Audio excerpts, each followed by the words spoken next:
Assalamualaikum warahmatullahi wabarakatuh. Halo semuanya, perkenalkan nama saya Nabila Febriani Hermalina. Saya dari kelas 10 APH akan menjelaskan apa itu daur hidrologi. Jadi tonton sampai habis ya. Bye-bye. Daur hidrologi yaitu suatu proses daur ulang air secara berurutan yang terjadi secara kontinu dan terus-menerus. Penurunan suhu uap air di atmosfer akan menyebabkan peristiwa kondensasi pada ketinggian tertentu dan menjadi titik-titik air.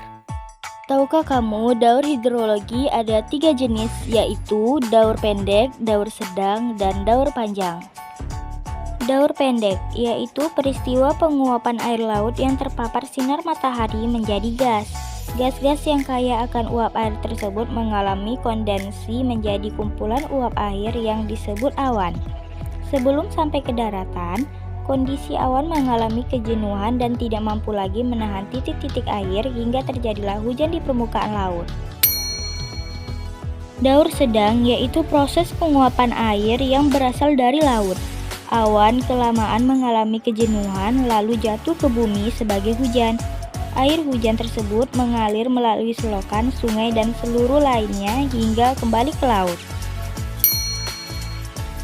Daur panjang yaitu proses penguapan air di lautan yang kemudian terbawa oleh angin ke atas daratan.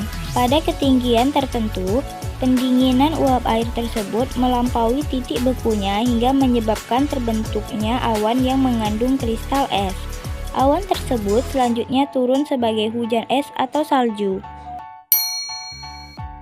Nah, tahukah kamu bagaimana proses terjadinya hujan, pelangi, dan panas?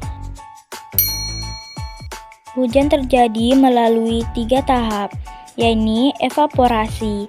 Proses terjadinya hujan dimulai dari tahap evaporasi, yaitu proses berubahnya air laut menjadi uap air.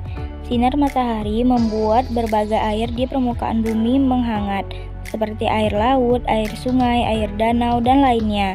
Setelah air menghangat, air akan berubah menjadi uap air dan menguap ke udara sampai ke langit. 2. Kondensasi. Setelah itu, uap air yang terkumpul di langit ditampung oleh awan. Kemudian terjadi kondensasi, yaitu peristiwa berubahnya uap air menjadi kristal es di awan. Setetes demi setetes air tersebut berkumpul dalam awan. Tetesan air tersebut mengembun, menabrak, hingga berkumpul menjadi satu. Akibatnya awan semakin berat karena semakin banyak kandungan airnya. 3. Presipitasi. Ketika awan telah menjadi sangat berat, awan tak dapat lagi menampung air. Maka perlahan air di awan mencair dan jatuh ke daratan. Tahap ini dikenal dengan istilah presipitasi, yaitu peristiwa pencairan awan menjadi butiran air. Butiran air dari awan yang jatuh ke daratan disebut sebagai hujan. Air hujan yang jatuh ke daratan kemudian kembali lagi ke tanah, sungai, danau, hingga laut.